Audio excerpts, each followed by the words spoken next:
ಉಪಮುಖ್ಯಮಂತ್ರಿ ಉತ್ತರ ಕೊಟ್ಟಿದ್ದಾರೆ ಸಭಾಧ್ಯಕ್ಷರೇ. ಇದರಲ್ಲಿ ಕಾರ್ಯನಿರ್ವಹಿಸದಿರುವ ಬೀದಿ ದೀಪಗಳನ್ನು ಗುರುತಿಸಿ ಈಗಾಗಲೇ ಸರಿಪಡಿಸಲಾಗಿರುತ್ತದೆ ಅಂತ ಕೊಟ್ಟಿದ್ದಾರೆ ಸಭಾಧ್ಯಕ್ಷರೇ. ಬೀದಿ ದೀಪಗಳಿಲ್ಲದೆ ಇರೋದು ತುಂಬಾ ಇದೆ. ಈ ದೀಪಗಳಿಲ್ಲದೆ ಇರೋದನ್ನ ಸರಿಪಡಿಸಿದೀನಿ ಅಂದ್ರೆ ಸರಿ ಪರವಾಗಿಲ್ಲ, ಬೀದಿ ದೀಪನೇ ಇಲ್ಲ. ಓಕೆ, ಆದ್ರೆ ಉತ್ತರದಲ್ಲಿ ಸರಿಪಡಿಸಲಾಗಿರುತ್ತದೆ ಅಂತ ಹೇಳ್ತಾರೆ. ಸರಿ, ದೀಪನೇ ಇಲ್ಲದೆ ಇರೋ ಸರಿಪಡಿಸೋದು ಎಲ್ಲಿಂದ ಬರುತ್ತೆ? ಏನಾಗ್ಬೇಕು ಹೇಳಿ. ಅದಕ್ಕೆ ಉತ್ತರ ಕೊಟ್ಟಿದ್ದಾರೆ.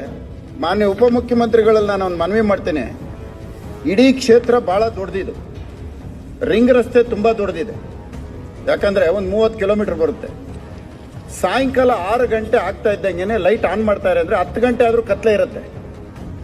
ಒಂದು 100 ಲೈಟ್ ಇತ್ತು ಅಂದ್ರೆ ಅದರೊಳಗಡೆ ಒಂದು 60 ಉರಿಯೋದೇ ಇಲ್ಲ, ಎಲ್ಲ ಒಂದೊಂದು ಉರಿಯುತ್ತಾ ಇರುತ್ತೆ. ಒಂದು ಸಾರಿ ರೋಡ್ ಕ್ರಾಸ್ ಆಗಿ ಎಷ್ಟೋ ಸಾವುಗಳು ಸಂಭವಿಸ್ತವೆ. ಇದನ್ನ ರಾಂಗ್ ಇನ್ಫಾರ್ಮೇಶನ್ ಕೊಟ್ಟಿದ್ದಾರೆ ಸರ್. ನಾನು ಬೇಕಾದ್ರೆ ಪ್ರೂವ್ ಮಾಡ್ತೀನಿ ಸರ್ ತಾನೆ, ಬೇಡ. ಯಾಕಂದ್ರೆ ನಾನು ಇಲ್ಲಿ ಹೌಸಲ್ಲಿ ಮಾತಾಡ್ಬೇಕಾದ್ರೆ ಬಹಳ ಜವಾಬ್ದಾರಿಯಿಂದ ನಾನು ಹೇಳ್ತಾ ಇದ್ದೀನಿ. ಇಲ್ಲದೆ ಇರೋ ಲೈಟ್ಗಳನ್ನ ಸರಿಪಡಿಸಿದೆ ಸುಮಾರು ಎಷ್ಟಿದೆ ಅನ್ನೋದು ನಾನು ಲೆಕ್ಕ ಕೊಡ್ತೀನಿ ಬೇಕಾದ್ರೆ. ನಾನು ಉಪಮುಖ್ಯಮಂತ್ರಿಗಳಲ್ಲಿ ಒಂದು ಮನವಿ ಮಾಡೋದೇನೆಂದ್ರೆ, ಸರ್ ಒಂದು ಸಾರಿ ನಮ್ಮಗಳನ್ನ ಕರೆಸಿ ಎಲ್ಲ ಇಲಾಖೆಯವ್ರನ್ನ ಕುಂಡಿಸಿ ಏನಾಗಿದೆ ಕರೆಕ್ಟಾಗಿ ಮಾಹಿತಿ ಕೊಡ್ರಿ ಅಂತ ಕೇಳಿದ್ರೆ ಎಲ್ಲ ಅಲ್ಲೇ ಸರಿಗೆ ಹೋಗುತ್ತೆ ಸರ್. ಇದೊಂದು ಕೆಲಸ ತಾವು ಮಾಡಿ ಸರ್. ಓಕೆ,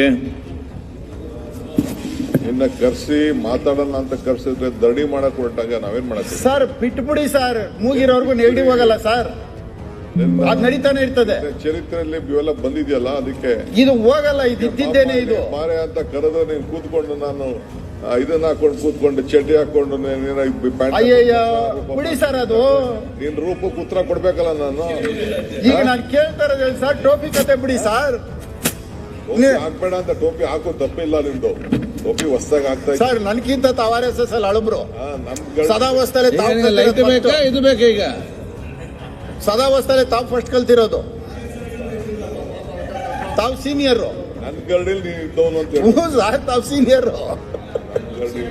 ಈಗ ಬೇಡ, ಅದೆಲ್ಲ ಚರ್ಚೆ ಬೇಡ ಸರ್. ನಂದು ನಿಂದು ಎಲ್ಲ ಬೇಡ. ಈಗ ಫಸ್ಟ್ ಈ ಕ್ಷೇತ್ರದ ಲೆಕ್ಕ ಹಾಕಿ ಸರ್. ಫಸ್ಟ್ ನೀನ್ ಕರ್ಸಿದ್ದು ನಾವು ನಿನ್ ಕ್ಷೇತ್ರದ ಅಭಿವೃದ್ಧಿ ಬಗ್ಗೆ ಚರ್ಚೆ ಮಾಡಕ್ಕೆ ಪ್ರತಿ ಒಂದು ಕಾರ್ಪೊರೇಷನ್ ಅಲ್ಲೂ ಕೂಡ ನಿಮ್ ಕ್ಷೇತ್ರನೂ ಆಯ್ಕೆ ಮಾಡಿಕೊಂಡು ನಿಮ್ಗೆ ಬಹಳ ಗೌರವದಿಂದ ಕರ್ಸಿದ್ದು. ಆ ಗೌರವನ ಸ್ವೀಕಾರ ಮಾಡಿ ನಿನ್ನ ನೋವು ಹೇಳ್ಕೊಳ್ಳೋಷ್ಟು ನಿನಗೆ ಧೈರ್ಯ ಆಗ್ಲಿ, ನಿನ್ನ ವಿಚಾರ ಆಗ್ಲಿ ಮಾಡ್ಕೊಳಕ್ಕಾಗ್ಲಿಲ್ಲ. ಆಯ್ತು, ಈಗೇನೋ ಪ್ರಶ್ನೆ ಕೇಳಿದಿರಿ, MLA ರೆಪ್ರೆಸೆಂಟೇಟಿವ್ ಖಂಡಿತ ಏನು ನಿಮ್ಗೆ ಆಗ್ಬೇಕು, ನಿಮ್ ಕ್ಷೇತ್ರಕ್ಕೆ ಏನಾಗಬೇಕು ಈಗ ನೀವು ಹೇಳಿದಿರಿ. ಆ ಲೈಟ್ ಇದೆಲ್ಲ ಮತ್ತೆ ಪರಿಶೀಲನೆ ಮಾಡೋಣ. ಬೇಕಾದ್ರೆ ಇನ್ನೊಂದ್ಸತಿ ಇನ್ವೈಟ್ ಮಾಡೋಣ, ನಿಮ್ನ ಬಹಳ ಗೌರವದಿಂದನೇ ಇನ್ವೈಟ್ ಮಾಡೋಣ. ಇನ್ವೈಟ್ ಮಾಡಿ ನಿಮ್ದೆಲ್ಲ ಒಂದು ಪಟ್ಟಿ ಮಾಡ್ಕೊಂಡು ಬಂದು will attend to it. Krishnappa, ಆಮೇಲೆ ಸಭಾಧ್ಯಕ್ಷರೇ ಸರ್, ಈಗ ಒಂದು ಬಹಳ ಇಂಪಾರ್ಟೆಂಟ್ ತಮ್ಮ ಗಮನ ಸೆಳೆಯೋದು. ಈಗ ಈ LED ಲೈಟ್ಗಳು ಸರ್ ಔಟ್ಸೋರ್ಸ್ ಯಾರಿಗೋ ಬಂದು ಕೊಟ್ಟಿದ್ದೀರಿ ಸರ್, ಈ ಪವರ್ ಸೇವಿಂಗ್ಸ್ ಅಂತ ಹೇಳ್ಬೋದು ಸರ್. ಈಗ ನಮ್ಮಲ್ಲಿ ಈಗಾಗಲೇ ನಾವು 2 ವರ್ಷದಿಂದ 3 ವರ್ಷದಿಂದ ಮೈಂಟೆನೆನ್ಸ್ ಪೀರಿಯಡ್ ಇರೋವಂಥದ್ದು LED ಲೈಟು ಸುಮಾರು ನಾವು ಹಾಕಿದ್ದೀವಿ ಸರ್. ಈ ಬಂದಿರೋರು ಏನು ಮಾಡ್ತಾ ಇದ್ದಾರೆ, ಈ ಹಳೆ ಲೈಟ್ಗಳನ್ನ ಲೆಕ್ಕ ಬರ್ಕೊಂಡು ಇದು ಪವರ್ ಸೇವಿಂಗ್ಸ್ ಲಿಸ್ಟಲ್ಲಿ ಅವ್ರು ತಗೊಳಕ್ ಹೋಗ್ತಾ ಇದ್ದಾರೆ. ಮೊನ್ನೆ ನಾನು ಕಮಿಷನರ್ ಗಮನಕ್ಕೂ ತಂದಿದ್ದೀನಿ. ಇದು ನಾವು BBMP ಅಂತ ಹಾಕಿರೋದನ್ನ ನೀವ್ ಯಾತಕ್ಕೆ ಅವ್ರು ಕೊಡ್ತಾ ಇದ್ದೀರಿ? ಅವ್ರು ತಂದಿದ್ದನ್ನ ಹೊಸದಾಗಿ ಹಾಕಿ ಏನಾದ್ರು ಬೇಕಾದ್ರೆ ಮಾಡ್ಲಿ, ಅವ್ರು ಪವರ್ ಸೇವಿಂಗ್ಸ್ ಮಾಡ್ಲಿ, ಬೇಡ ಅಂತ ಹೇಳೋದಿಲ್ಲ. ಇರೋದಕ್ಕೆ ಮಾಡೋದಕ್ಕೆ ಅವಕಾಶ ಕೊಡಬೇಡಿ ಅಂತ ನಾನು ಹೇಳಿದ್ದೀನಿ. ಈ ಲೈಟ್ಗಳ ವಿಷಯ ಬಂದಿರೋದನ್ನ ತಮ್ಮ ಗಮನಕ್ಕೆ ಅದು ತರ್ತಾ ಇದ್ದೀನಿ. ಯಾಕಂದ್ರೆ ನಮ್ಮ ಜಾರ್ಜ್ ಸಾಹೇಬ್ರು ಇಲ್ಲೇ ಇದ್ದಾರೆ, ಅದನ್ನ ತಾವು ಸ್ವಲ್ಪ ಗಮನ ಹರಿಸಿ ಸರ್. ಹಳೆ ಲೈಟ್ಗಳಿಗೆ ಪವರ್ ಸೇವಿಂಗ್ಸ್ ಗೆ ಪ್ಲಾನ್ ಮಾಡ್ತಾ ಇದ್ದಾರೆ, ನಾನು ಅಡ್ಡ ಹಾಕಿದ್ದೀನಿ. ಇದು ತಮಗೆ ಗೊತ್ತಿರಲಿ, ನನ್ನ ಕ್ಷೇತ್ರದಲ್ಲಿ ನನಗೆ ಸಿಕ್ಕಿದ್ದಾರೆ, ಬೇರೆ ಕ್ಷೇತ್ರದಲ್ಲಿ ಸಿಕ್ಕಿದಾರಲ್ಲ ನನಗೆ ಗೊತ್ತಿಲ್ಲ. ಲೈಟ್ ವಿಚಾರ ಅವ್ರಿಗೆ ಬರ್ತದೆ, ನನಗೆ ಬರೋದಿಲ್ಲ. ಎಂ ಕೃಷ್ಣಪ್ಪನವ್ರೆ, ಎಂ ಕೃಷ್ಣಪ್ಪ ಸರ್, ಅಲ್ಲಿ ನನಗೆ ಅದಕ್ಕೆ ತಾವಾದ್ರೆ ನಂಗೆ ಸ್ವಲ್ಪ ಈಸಿ ಅಂತ ಹೇಳಿದ್ರೆ ನಾನು ಅಲ್ಲಿ ಮಾತಾಡಕ್ ಹೋದ್ರೆ ನನಗೆ ಭಯ ಸರ್. ಅದಕ್ಕೆ ನಾನು ಆವಾಗ ನಿಮ್ ಕಡೆ ವಾಲ್ತೀನಿ. ಮುನಿರತ್ನವ್ರೆ, ಕೃಷ್ಣಪ್ಪನವ್ರೆ, ಮತ್ತೆ ಸರ್ ಉತ್ತರ ಕೊಟ್ಟಿದ್ದಾರೆ ಸರ್. ಆದ್ರೆ ಇದು ಪೂರ್ಣ ಕರೆದು ಮಾತಾಡ್ತಂತ ಹೇಳಿದ್ರಲ್ಲ ಸರ್, ಉತ್ತರ ಕೊಟ್ಟಿದ್ದಾರೆ. ಈ ಪೂರ್ಣ ಪ್ರಜ್ಞಾ ಲೇಔಟ್ BDA ಇಂದ ಸ್ಯಾಂಕ್ಷನ್ ಆಗಿ 20 ವರ್ಷ ಆಗಿದೆ ಸರ್. ಅಲ್ಲಿ ಟೆಂಪರವರಿ ಶೆಡ್ಗಳು ಸಣ್ಣದಾಗಿದೆ ಸರ್. ಇಮಿಡಿಯೇಟ್ ಆಗಿ ತೆರವುಗೊಳಿಸಿ ಪಾರ್ಕ್ ಮಾಡೋದಕ್ಕೆ ಅನುಕೂಲ ಆಗುತ್ತೆ. ಅದರಿಂದ ಬಹಳಷ್ಟು ಅಲ್ಲಿ ಅವರಿವರು ಸೇರಿ ಪೋಲಿ ಪುಣ್ಯವೆಲ್ಲ ಗಾಂಜಾ ಸಿಗರೇಟ್ ಹೊಡೆಯಂತ ಜಾಗ ಮಾಡ್ಕೊಂಡ್ಬಿಟ್ಟಿದ್ದಾರೆ. ಆ ಪಾರ್ಕನ್ನು ಮಾಡಿಕೊಡಿ ಅಂತ ನಾನು ಉಪಮುಖ್ಯಮಂತ್ರಿಗಳು ಕೇಳ್ಕೊಂತ ಇದ್ದೀನಿ. ಅಧ್ಯಕ್ಷ, ಏನು ನಮ್ಮ ಕೃಷ್ಣಪ್ಪನವ್ರು ಹೇಳಿದ್ದಾರೆ, ನನ್ನ ಗಮನ ಸೆಳೆದಿರೋದು ಕರೆಕ್ಟ್ ಇದೆ ಅಂತ ಕಾಣ್ತದೆ.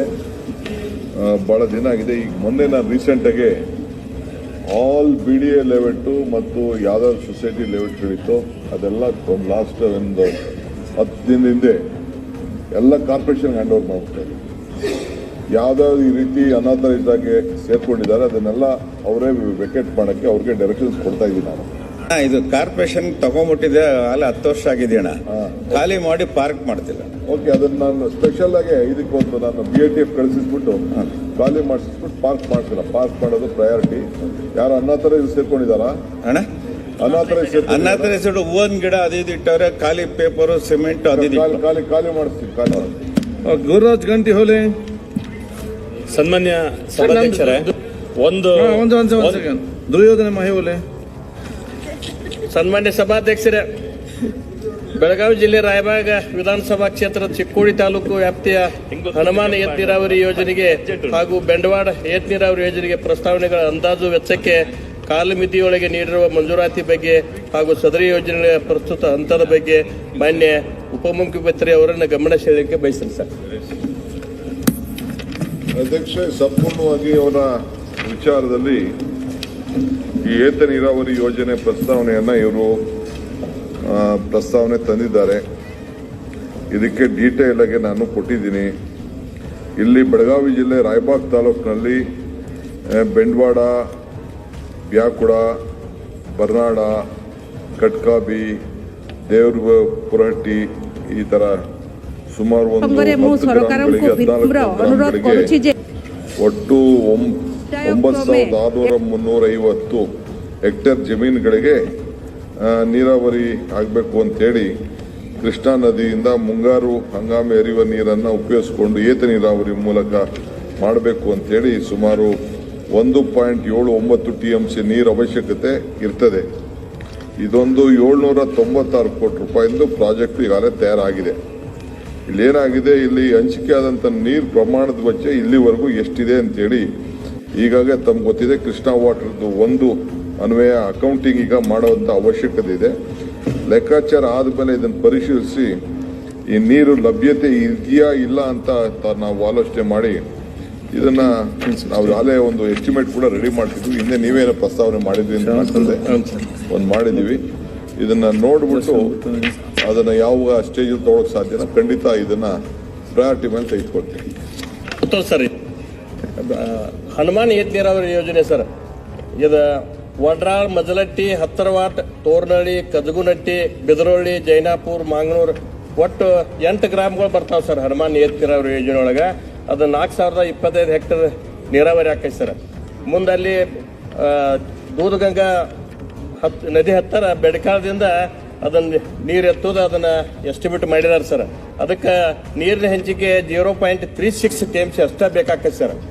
ಮತ್ತು ಅದಕ್ಕೆ ಈಗಾಗಲೇ ಉಳಿತಾಯ ಈ ಯೋಜನೆಗೆ ಅವಶ್ಯವಿರುವ 0.36 TMC ನೀರಿನ ಹಂಚಿಕೆ ಮಾಡೋ ಕುರಿತು ಪ್ರಸ್ತಾಪಿಸಲಾಗಿದ್ದು, ಘಟಪ್ರಭಾ ಬಲದಂಡೆ ಕಾಲುವೆಯಡಿ 0.16 TMC ಮತ್ತು ಎಡದಂಡೆ ಕಾಲುವೆಯಡಿ 0.316 TMC ಒಟ್ಟಾರೆ 0.476 TMC ನೀರಿನ ಉಳಿತಾಯ ಹಂಚಿಕೆ ಐತೈತೆ ವರದಿ ಕೊಟ್ಟಾರ ಸರ್ ಅಧಿಕಾರಿಗಳು ಸರ್ಕಾರಕ್ಕೆ. 0.47 ಉಳಿತಾಯ ಐತೈತೆ ಕೊಟ್ಟಾರ ಸರ್. ನಮಗೆ ಬೇಕಾದ್ದು 0.316 ಸರ್. ಅದು ದಯಮಾಡಿ